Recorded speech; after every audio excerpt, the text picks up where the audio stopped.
ನಂಜನಗೂಡು ನಗರಸಭಾ ಚುನಾವಣೆಯಲ್ಲಿ ಕಾಂಗ್ರೆಸ್ನವರ ವಾಮಮಾರ್ಗ. ಮಾಜಿ ಶಾಸಕ ಹರ್ಷವರ್ಧನ್ ಹೇಳಿಕೆ. ನಗರಸಭಾ ಚುನಾವಣೆಯಲ್ಲಿ ಕಾಂಗ್ರೆಸ್ನವರು ವಾಮಮಾರ್ಗ ಹಿಡಿದಿದ್ದು ಇದೊಂದು ಕರಾಳ ದಿನವಾಗಿದೆ ಎಂದು ಮಾಜಿ ಶಾಸಕ ಹರ್ಷವರ್ಧನ್ ಹೇಳಿದ್ದಾರೆ.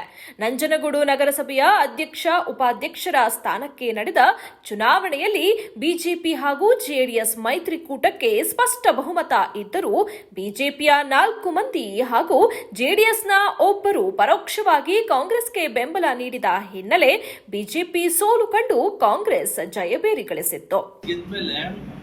ಸುಮಾರು 1 ವರ್ಷ ಆಗಿದ ತಕ್ಷಣ ಅವತ್ತು ಅಮ್ಮ ಮತ್ತೆ ಮಗ ಬಂದ್ಬಿಟ್ಟು ಪ್ರಸಾದ್ ಸಾಹೇಬ್ಗೆ ನಾನು ಮನೇಲಿ ಇರ್ಬೇಕಾದ್ರೆ ಸಾಹೇಬ್ರ ಕಾಲಿಗೆ ಬಿದ್ದು ಅಮ್ಮ. ಈ ಹಿನ್ನೆಲೆ ಬಿಜೆಪಿಯ ಮಾಜಿ ಶಾಸಕ ಹರ್ಷವರ್ಧನ್ ಬಿಜೆಪಿ ಕಚೇರಿಯಲ್ಲಿ ಪತ್ರಿಕಾಗೋಷ್ಠಿ ನಡೆಸಿ ಈ ಚುನಾವಣೆ ನಂಜನಗೂಡಿಗೆ ಒಂದು ಕರಾಳ ದಿನವಾಗಿದೆ ಎಂದು ಪ್ರತಿಕ್ರಿಯಿಸಿದ್ದಾರೆ.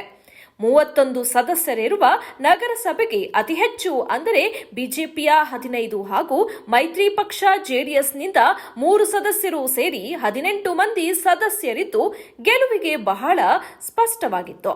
ಅವರೆಲ್ಲ ಅಪೇಕ್ಷೆ ಪಡೋದು ಏನು ಅಂತಂದ್ರೆ ಅವ್ರ ಮನೆ ಮುಂದೆ ಅಧಿಕಾರಿಗಳು ಇರಬೇಕು, ಮತ್ತೊಂದು ಇರಬೇಕು ಅಂತ ಇದೆಲ್ಲ ಎಕ್ಸ್ಪೆಕ್ಟ್ ಮಾಡ್ತಿರ್ತಾರೆ.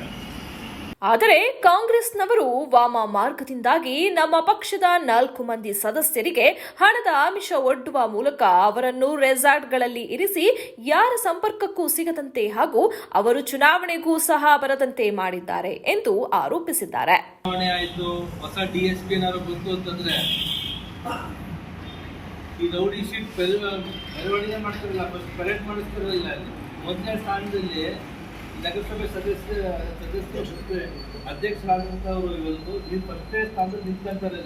ನಮ್ಮ ಪಕ್ಷ ಅಧಿಕಾರದಲ್ಲಿದ್ದಾಗ ನಮ್ಮ ಸದಸ್ಯರ ವಾರ್ಡ್ಗಳ ಅಭಿವೃದ್ಧಿಗೆ ಸರ್ಕಾರದಿಂದ ಸಾಕಷ್ಟು ಅನುದಾನ ತಂದುಕೊಟ್ಟಿದ್ದೆ, ಅಲ್ಲದೆ ಕೆಲವು ಹುದ್ದೆಗಳನ್ನು ನೀಡಿದ್ದೆ. ಇದೆಲ್ಲವನ್ನು ಮರೆತು ಕೃತಜ್ಞತೆ ಇಲ್ಲದೆ ಪಕ್ಷಕ್ಕೆ ದ್ರೋಹವೆಸಗಿದ್ದಾರೆ ಎಂದು ಸದಸ್ಯರ ವಿರುದ್ಧ ಕಿಡಿಕಾರಿದ್ರು.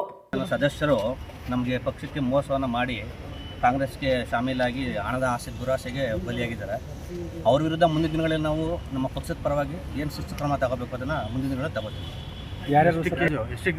ಎಷ್ಟಕ್ಕೆ ಗೊತ್ತಿಲ್ಲ, ಬಟ್ ಹಣದ ಆಮಿಷಕ್ಕೋಸ್ಕರ ಮೀನಾಕ್ಷಿ ನಾಗರಾಜು, ಗಾಯತ್ರಿ ಮುರುಗೇಶು, ವಿಜಯಲಕ್ಷ್ಮಿ ಕುಮಾರು ಮತ್ತು ಗಿರೀಶ್ ಕುಮಾರ್